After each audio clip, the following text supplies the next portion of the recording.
Welcome to the Future of Education podcast with your host, Dr. Galen DeHay. Let's face it, colleges and universities must be innovative and might have to start thinking differently if they're going to overcome the challenges facing post-secondary education. I'm Galen DeHay, president of Tri-County Technical College, and this is The Future of Education, a podcast where I discuss the issues and opportunities in higher education with some of the brightest minds running campuses today. Subscribe to The Future of Education on Apple Podcasts or wherever you like to listen. This podcast is brought to you by Tri-County Technical College, a public 2-year community college located in upstate South Carolina. The college's mission is to provide students with an exceptional and affordable learning experience that improves their quality of life. Tri-County also advances economic development in the region by preparing a highly skilled workforce. Also brought to you by the Higher Education Studio of McLane, Paz & Smith Architecture, a trusted college and university partner for master planning, architecture, and interior design services for academic, athletic, and student life facilities. We design environments that advance culture, create community, and enhance the campus experience. Welcome to today's episode of The Future of Higher Education, where we will delve into the pivotal role community colleges play in shaping the workforce of tomorrow. We're exploring how community and technical colleges collaborate with business and industry to meet current and future workforce demands. Joining us today are two remarkable leaders in manufacturing who will share their insights on the dynamic partnerships that exist between education and industry. These women will also discuss the unique challenges and opportunities that women face and leadership roles within this sector. With us today are Melanie McLane, who is the Senior HR Director at Arthrex, and Elba Lizardi, who serves as the Site Director at BASF Catalysts Metals. Welcome, Elba and Melanie. Thank you, Galen. Thank you for having me. So I'm going to start by asking each of you to share a bit about your roles at your manufacturing site. So Melanie, if you want to start us out. Yeah, sure. So I have responsibility for HR at this site here, as well as our sister site that is manufacturing down in Ave Maria, Florida. So I joined the company about 5 years ago when this was a greenfield startup and maintain responsibility for HR, partnering with recruiting, partnering with training, partnering with all of the HRIS, payroll, benefits, so on and so forth. What does Arthrex produce? So we are we produce medical devices. Many of them are implantable medical devices for orthopedic surgeries. We are a globally owned organization, privately held. And what we do know is that 90% of the surgeons in the area that I sit today actually use our products. So we talk about that a lot in terms of the impact on our neighbors. Even if you were to need an orthopedic surgery, it is likely one of our medical devices would be implanted in you. So the commitment to quality excellence is something that we think is very important. That's great. So Elba at BASF, we know this is an international company. What is BASF Catalyst Metals up to these days?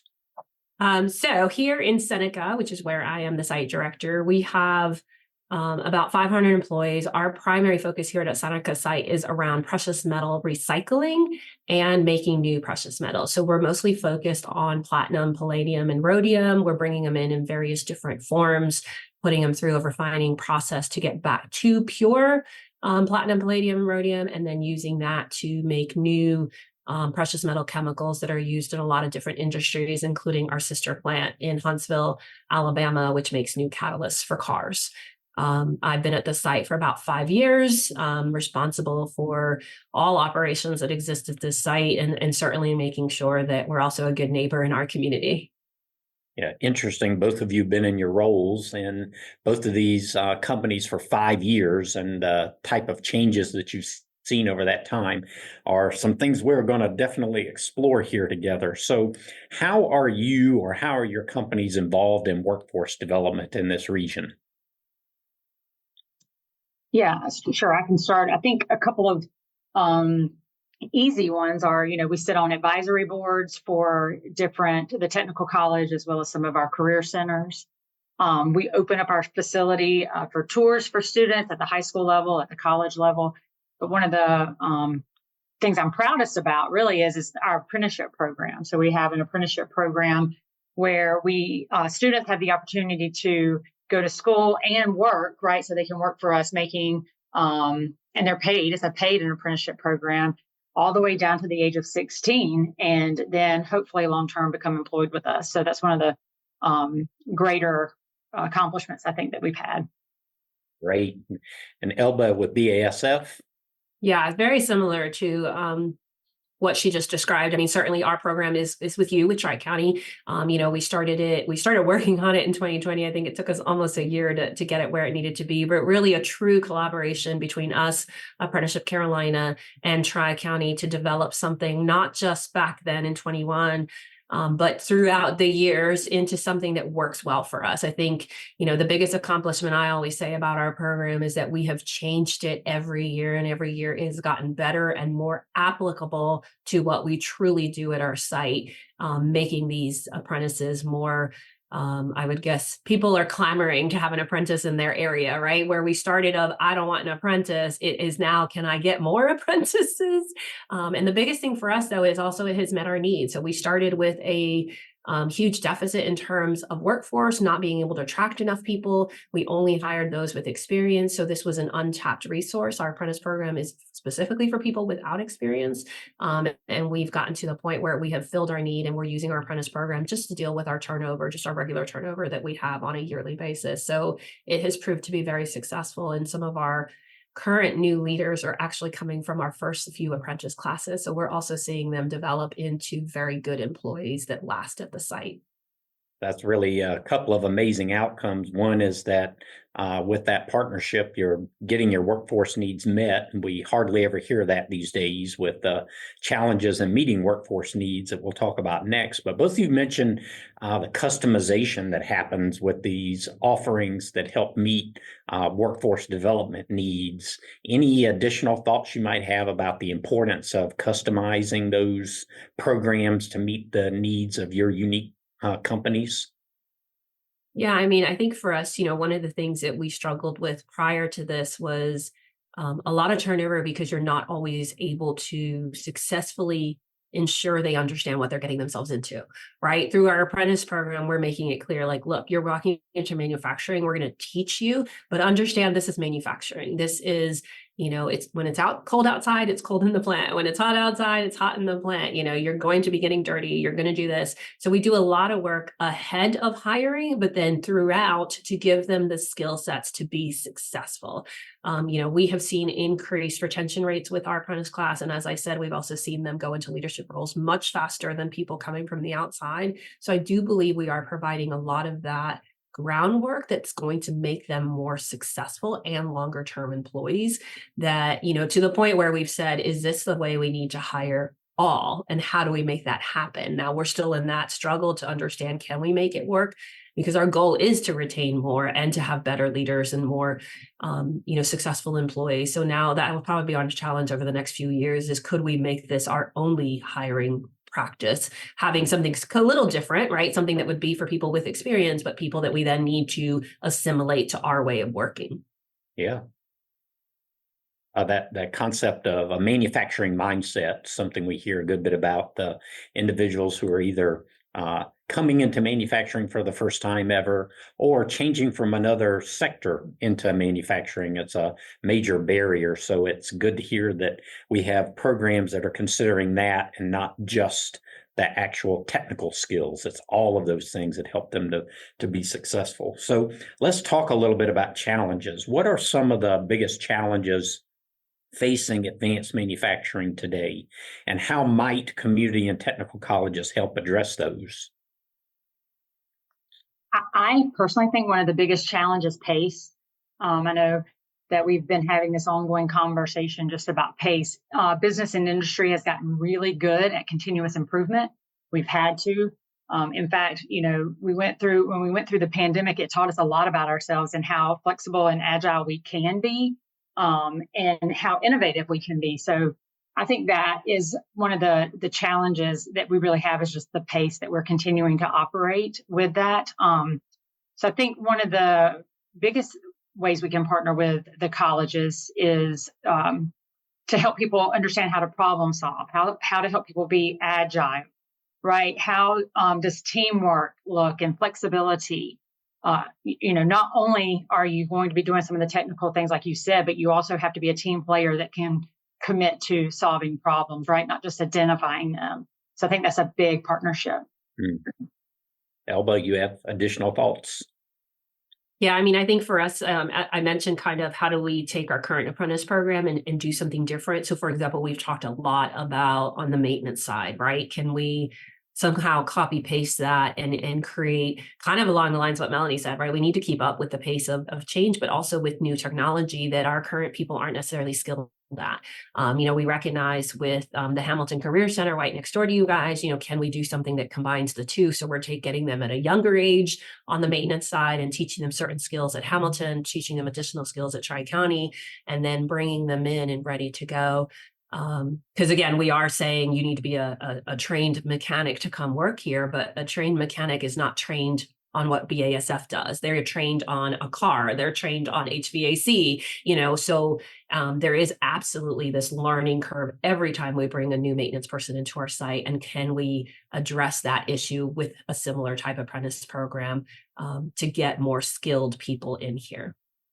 It sounds like the problem that we're solving right now is upskilling and reskilling, and a lot of different age groups and age brackets, which is certainly a challenge. Let's think a little bit about technology and how those technological advancements are impacting you. How is technology and the fast-paced change of technology impacting the skills required in the workforce today? I mean, I think this is, a double-edged sword, right? Because you say technology is always great and it makes things hopefully easier, faster, more efficient. But the other side is exactly what you're saying. How do we get our workforce there? I mean, when we look at a lot more of our machines are operated through using a computer, or you need to put things into the system to keep track of inventories. And we have employees who've been here 35, 40 years who just are not computer savvy, so how do you get those people just up to speed? How do you achieve that even with those coming in? Because even a brand new employee, even someone coming from the apprentice program, could be anything. Could be a high school senior who's just graduated, could be a working home mom who's decided to come back to a school and have different levels of technological exposure. I mean, I think we all agree, kids as young as 3 have a, iPad, but that doesn't mean that they're still learning the basics that are needed to be successful in manufacturing. For us, that's a constant challenge. I mean, we deal with precious metals. Our inventories are the most important part of our process of knowing where our inventories are. And all you need to do is one mistake in our system to throw the whole thing off. And if you're not computer savvy, you don't even want to touch it to start with, much less manipulate the data. So I think, we need to find ways, and whether that's, basic computer skills, using some of the college classes or whatever that might look like to bring those people along on this journey. We can't expect them to just do it because we say so. We got to help them get there and help them feel at ease. And hopefully along that path, we're doing something to help them at home as well. Because the more computer savvy they become here, the more computer savvy they can be at home and deal with their budgets, payments, whatever. When you talk to people and they're still writing checks to pay their bills, that there's some work that needs to be done there. And if I can help them in that way, I really think it's worthwhile as well. Melanie, I'm certain that technology is impacting a biomedical advanced manufacturing industry. Absolutely, because every day we are developing new products. I mean, that's one of the things that we're known for, is the innovation and development of new and better ways of helping surgeons treat their patients better. So we're constantly looking at, because we're creating new products, we have new ways of manufacturing things, right? Also, speed to market is super important. So efficiency and quality are obviously top of mind, along with safety. So not only, in our world today are we growing in terms of market, but we're also growing vertically. So integrating new technologies that we haven't seen before to help with speed to market and ensure our supply chain. Again, it goes back to problem solving for me and fundamentals, things like, blueprint reading, because the blueprint's going to be different for every product that we make. So you have to have fundamental skills on how to read that blueprint, right? Because it's going to be different every time you get something in front of you. You cannot miss what the expectations of that component are. So with all of these challenges are really opportunities for us to work together to address these workforce challenges. How do BASF and Arthrex collaborate with their community and technical college to address workforce needs? Yeah, I mean, for us, I think you've seen our example, obviously, of the apprentice program, and we're constantly wanting to do more, right? I think you're aware we spend quite a bit of time at your campus, but we're also always asking, hey, is this something the college could help us with, right? We appreciate the fact that we have a working relationship with you guys, and that opens the door for further conversations like the maintenance program. I mean, we've talked about it a few times. At some point, we just need to make it happen. But I think for me, it's been amazing to see what you guys have to offer, because I think before we did this collaboration, while we knew Tri-County was around, we didn't necessarily know, well, how can we use them to our benefit? And I feel like now that's something that we actively know, and or if it doesn't exist, we know we can work with you to create it. And I think that's a key that people need to understand. You don't have to just say, oh, it's not on their curriculum, so it can't happen. Go and ask somebody, hey, I'd like to do this. Can you guys help me partner? I'm not a specialist in education. You're not a specialist in manufacturing, but together we can make something that works for both organizations and then can hopefully be copied into other industries as well. Yeah. And that's the key about you guys. We can work together. It's not just, this is all I got, so I can't help you. Yeah, I can only underline what Elba said, because I think it starts with the relationship.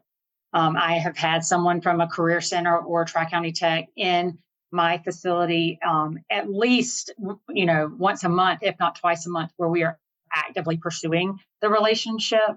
And again, Elba said, it's not an if, it's an ask and think win-win. There's always this approach, specifically with Tri-County Tech, of how can we think win-win? The request is out there, and then there's discussion. And last week we had some folks on site. We were talking about how do we develop that curriculum for a frontline leadership program, perhaps. But it goes back to the relationship, and it goes back to the people involved wanting to partner in a win-win opportunity.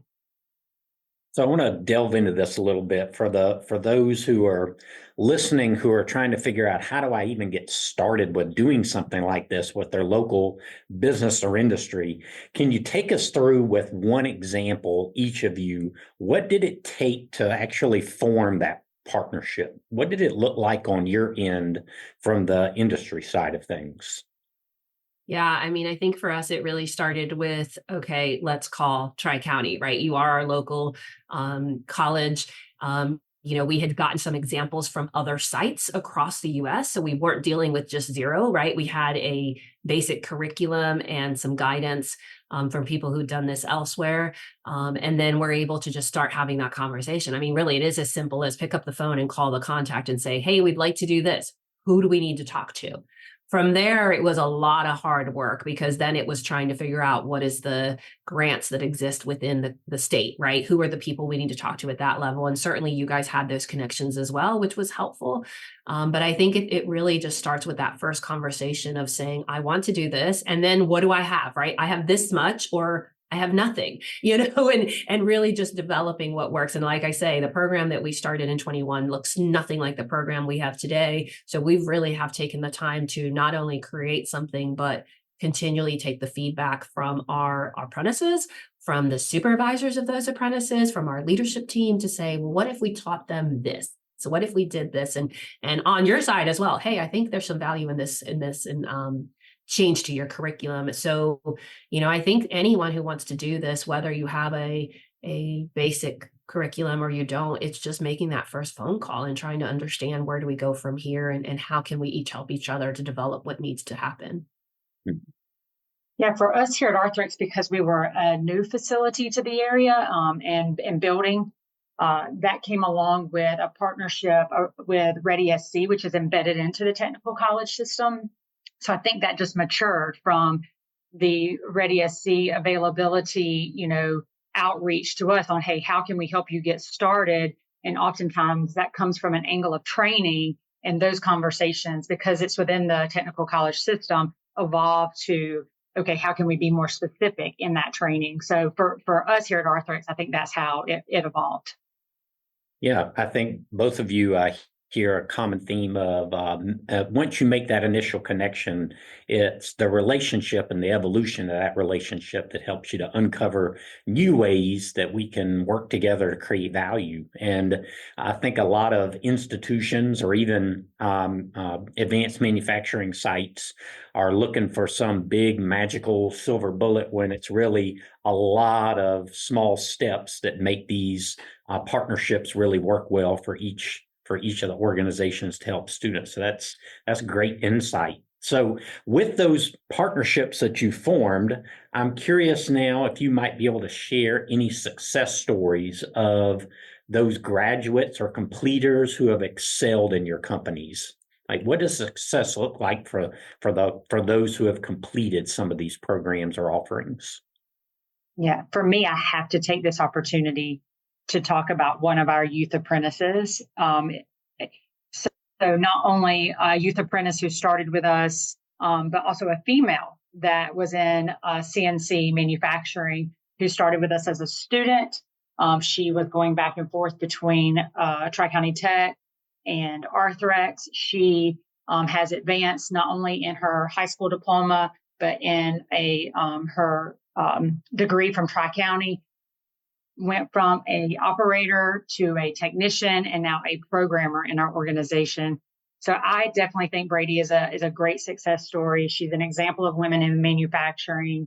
She's an example of someone who locked into a program that partnered with her as a student and now has a career. And in fact, met her husband on our site, and now they have their first child. So this is not a job for her. This is a career. It's providing for her family. And she is definitely one of our best success stories. That's yeah, great. I think, along the same lines, we have actually a couple, both a mom with 3 kids now, and then another one who is actually in the reserves, a young man that we have, who both have successfully completed the apprentice program, but have also taken on leadership roles. So they went from, running just as an operator, doing their program. I think Morgan, as soon as she finished, was given the promotion to a tech lead. So in a brand new area, I would say less than a year, became a technical lead for that area, which showed her not only her abilities of learning the process and understanding the process, but being chosen to lead the rest of her group. The same with Josh. He became a technical lead in his area. And that actually was after a deployment as a military deployment that he did for, I think, about 6 months. Still came back and was the choice for us because of what he'd learned in the apprentices and the leadership skills. So, we have incorporated more leadership and presentation and stuff like that into our apprentice program as well, because we see the benefit of that. So it's just been really cool to see the different people. We have a few others who've taken on leadership roles through our employee resource groups or some of our other groups that we have at the site. So we see them in a lot of different spaces.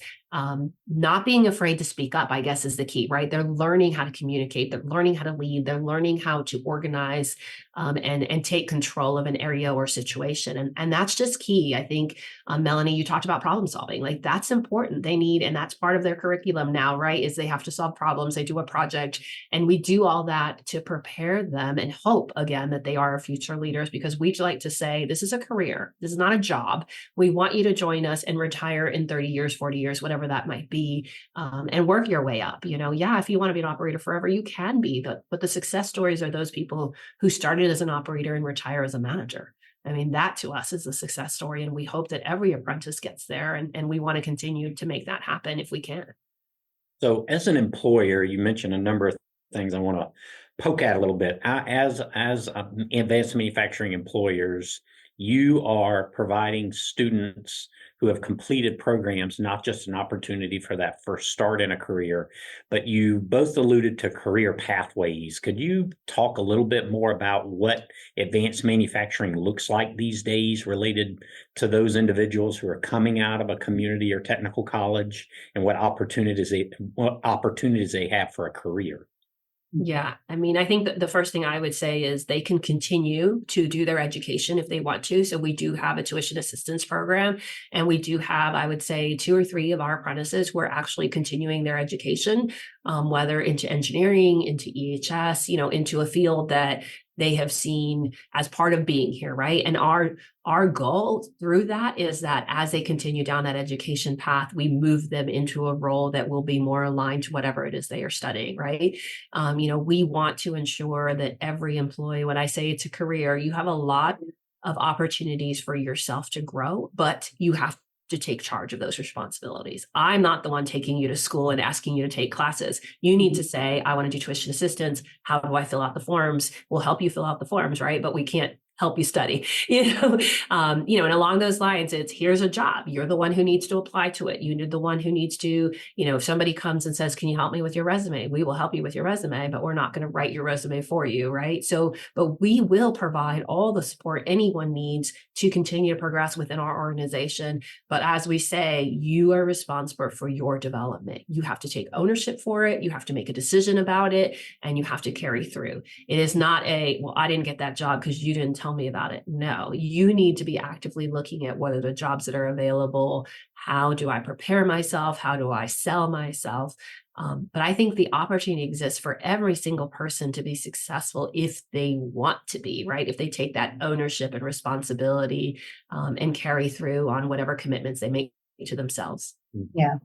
Again, similar to Elba, it's not a matter of if, it's a matter of when, with the right approach of being a seeker of information and being a seeker of opportunity and being a seeker to solve problems. It is not a if, it is when will they grow in their career. And it sounds like the programs and the graduates that are coming into your area are, through the curricula that are built collaboratively, they're integrating some of those basic starting skills of learning how to learn and problem solving, those things that are going to carry on throughout their careers, which is great to hear. So I want to shift the conversation a little bit towards something that's really important as we talk about growing the manufacturing workforce that I know is near and dear to both of you, which is women in manufacturing. As we think about how we can bring more women into the manufacturing space, what kinds of initiatives do you have in place that encourage women to pursue careers in manufacturing? I will just say we lead by example. The highest ranking individuals on this site are all women. So one of the first things to do is lead by example. I think it's important for young women that are considering what their future careers to be. My undergraduate degree is in engineering. It's not in HR. I have a business degree, but I have found my space in manufacturing, right? So I think it's important for women to understand that they can pursue their goals in manufacturing and industry, and there are excellent careers to be had. Also, gone are the days of all the physical, dirty, we are in, like you keep using the word advanced manufacturing location, right? So there are things in place now that assist individuals. In terms of safety, that's important for everyone, not just the females, but it's more about problem solving, teamwork, and just showing up every day and being the best possible employee that you can be. So, that would be the guidance I would offer to young women that was looking at manufacturing as a possible career path. Elba. Yeah, I would add, so a couple things. We try to do outreach as much as possible. One of my near and dear to my heart is STEM. I firmly believe we need to get into the schools around that middle school age to confirm to girls that they can be in science and math and that they can be in manufacturing, right?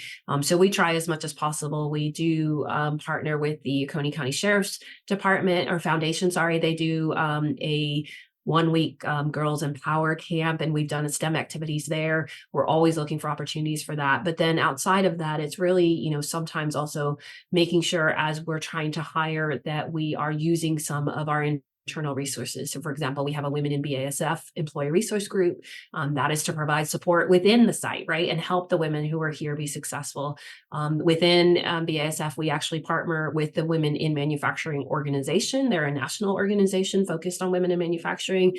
They actually have a virtual class called Empowering Women in Manufacturing, which is geared toward operators. So female operators that we try every year to have at least 2 of our operators join that class. And it's about, I want to say, a 6-month program where they have class, they have coaching, they're doing presentations, and so again, they're getting exposed. And generally we're choosing, 2 of our women that we think have future opportunities, right? One of them this year was actually one of our apprentices, and really giving them that extra support and coaching, for example, is huge, right? And this might be the first time that they have gotten chosen to do something like this, right? So it's a big deal. We have a conversation with them of like, you have to go to class, you have to attend the sessions, you got to do the work. It's not just, hey, you want to do this? It really is a commitment on both of their, our side and their side, because it's not free. We pay for them to do this. And actually the feedback, they just finished their program a few weeks ago. And one of them asked, can I keep my coach? Can I have more sessions? I got so much benefit. So we're actually looking at that, which again, will be a cost, but to have somebody actively say, this really helped me and helped me get better, we're going to do our part if we can to get that coach for probably another 6 months for her to see what else we can help her in her development. So I think we're trying to look at it from kind of every single angle of how do we encourage more women to be available to this. The apprentice program has helped because, like I said, we're getting people who have no previous skills. But then once they're here, encouraging them to stay by offering them so many different opportunities to either continue to advance or feel like they belong. We are still majority male. So it is nice to know, okay, these are other women that I even may not be in my department, but I know who they are through our Women in BASF program. And therefore you can talk to them about concerns or issues or challenges, or even how do I work and also be a mom and a wife, right? Because it can be difficult as well. Are there any things that we might be able to do, maybe even together, that would better prepare women for leadership positions in this advanced manufacturing space?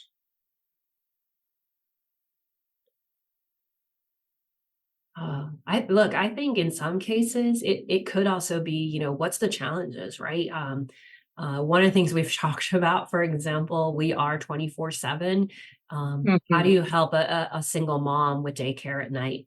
It's not daycare, I guess it's night care. We've talked about that. Can we solve that problem? I mean, and I don't think we're anywhere near a solution, but it's a topic that we know can be a concern. And how do we, so is there something longer term that we can address in that space, right? What are the challenges that the women have? And therefore, how can we address those challenges to make them want to come with us or stay with us? Because sometimes they're here and then they hit up against that challenge. So again, I think for us, that's why Women in BASF is so important, because it gives them a sounding board that maybe then makes its way up to leadership of, hey, if we had this, for example, we do have our women's, our nursing room, right? Where when they come back from having a baby, they have the ability to pump their milk, store their milk, make sure that they have, what they need so that they can continue to be a working mom. I mean, we've made a big deal about making sure that room is, has everything in it that any new mom may need in order to continue to be a mom and be working. So those I think are some of the examples, but I think, that's the issue, right? What is their challenge and how can we address that challenge? Is it within our wheelhouse or within our scope, whether through something at the college, through something we do here, through a partnership with a third-party organization that can provide some kind of service at a subsidy potentially as well. Yep. Melanie, I think that Arthrex is doing a few things you might want to speak about. A couple of the things you're doing to remove some of those barriers. Yeah, we, as Elba mentioned, we also have our mother's rooms obviously available. Those are things that we've put in place. We recently are excited to announce that we have our on-site childcare center that opened up in October. So we have now filled that full.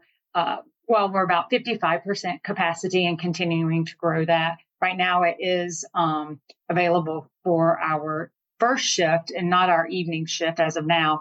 However, it does open at 5:30 a.m. And so that in and of itself is just an obstacle, not only for women, let's just say for parents, right? How, the number of parents that walked into our childcare center and said, I've never dropped my child off before. I always had to drop them off somewhere else and then expect that individual got their child to, the care center or the school. And there was a lot of emotion behind the independence of being able to drop their child off at the care center and know that they were safe and near our facility. So we are very proud to have opened up the Child Care Center, and I believe to be one of the first, if not the first, in manufacturing in the state of South Carolina. Yeah, it's amazing to see how companies such as BASF and Arthrex are really invested in figuring out what those challenges are for workforce pipelines, and then coming up with really innovative solutions to solve those. I think that is an inspiration to many of or should be an inspiration to many of our listeners here. So as we look ahead into what the needs are, or what you see the future looks like for the workforce in advanced manufacturing, how might community and technical colleges continue to evolve to meet the demands that are so fast in the way that they are changing in your sector? I would think continued exposure. I think there is education and it's been evolving in terms of what is manufacturing, but we need to continue to educate our community on what that really is, right? Manufacturing has changed. It's a great career opportunity for families. So I think continuing to help with that exposure is definitely one of the ways that we can partner, continuing to maintain the best standards for continuous improvement and innovation on your side to, always be advancing in the subjects and the technologies and being willing to try new things. I think that's definitely a way that we would partner with community colleges. And then and the continuation of ingraining things like leadership, problem solving, teamwork in the curriculum, and holding the students to high levels of standard and in all of those areas, so that whenever they do hit the workforce, it's not eye-opening to them that, that these expectations are expected, right? And that's the way they really grow their career. Yeah, I completely agree with everything Melanie said. I mean, I think that we just have to prepare them better, and it's kind of like the chicken and the egg, like how do we make sure they're aware of what's coming, but how do we make sure you guys have what you need so that you can prepare them for what's coming, right? And so it's that collaboration of that back and forth constantly. Hey, we're seeing this as a deficiency. Can you guys address that in some way? I think one of the things we haven't talked about, and is something that we talk about quite often, especially with the younger employees, they don't understand benefits. They don't understand medical. They don't understand 401k. We beg them to sign up for 401k, and some of them still don't do it, right? And that's a space where I don't know where that belongs, because, even with my two almost adult kids who took financial, whatever it was in high school, it didn't sink in, So I think that's a place where, I want these people to go into the workplace and have everything that they take advantage of everything that's offered to them, but they don't understand. And a lot of them don't even know where to start. And so that's an area where I think, we certainly say through our apprentice program, spend some time on that, especially if you have a younger class, because we want them to also get all the benefits that come with being an employee. And there's so many of them. And sometimes they just they're scratching the surface on that. Yeah. Very well said. With the pace of change, there's no way to prepare people with specific tech skills for jobs that don't even exist now. But those skills that you just mentioned of problem solving and critical thinking and communicating effectively are things that transcend all of those changes, that we're really going to have to double down on making sure we do that, and in the context of advanced manufacturing. So very well said. So as we wrap up, I like to ask our guests one last question, and this will be an interesting one because I've never asked this question of people that are not in higher education. So this question is asking you to give us, or for you to provide advice to community college and technical college leaders as they create the future of education. What piece of advice would you give them? Wow. I think mine would be keep getting out there and selling what you do in the context of we can create. right? Because we talked about this earlier, both Melanie and I did, right? It's not about looking at your curriculum and saying, well, they don't have it and just moving on. You guys, I think people need to know that you can create something so that they don't just walk away from the opportunity. So how do you advertise that in a way, and to anyone, right? It's people like us, it's people in other types of industries. You never know where you might be helpful if people just think it's this, here's the curriculum, that's all I can help you with, moving on. So yeah, talking about you guys can create something custom, can help support creation, delivery, whatever it might be. Mm-hmm. Great. I think it's a tough question, Galen, and I think I would say the same thing to college leaders as I would say to my leaders, and that is don't get comfortable, right? I mean, everything is evolving, everything is changing. Don't be afraid to take a leap, and just don't get comfortable in what you're doing today, because what you're doing today will not work tomorrow. So keep the conversations going, keep the relationships happening, and don't be afraid to take a bit of a leap and be an outlier and move ahead of others. That's great advice for our community college leaders from business and industry. Great feedback. So I'm going to close today by thanking Elba and Melanie. Thank you for speaking with us about workforce development partnerships and for sharing your insights on leadership. Thank you, Thanks Galen. for having us. So today we heard from two advanced manufacturing leaders about the importance of developing relationships with their local community college and the impact of that relationship that is ongoing in meeting not just current workforce needs, but future workforce needs. For community colleges that are out there listening today, we encourage you to continue developing those relationships with your local advanced manufacturing companies, because it's important that we educate our future workforce to thrive in a fast-paced work environment. Thanks for listening. In the next episode, we're going to explore artificial intelligence and the impact of AI on the future of higher education.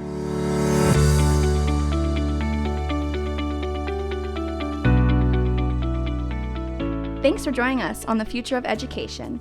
If you enjoyed this discussion, make sure you subscribe on Apple Podcasts, Spotify, or wherever you like to listen. And please check out our other episodes.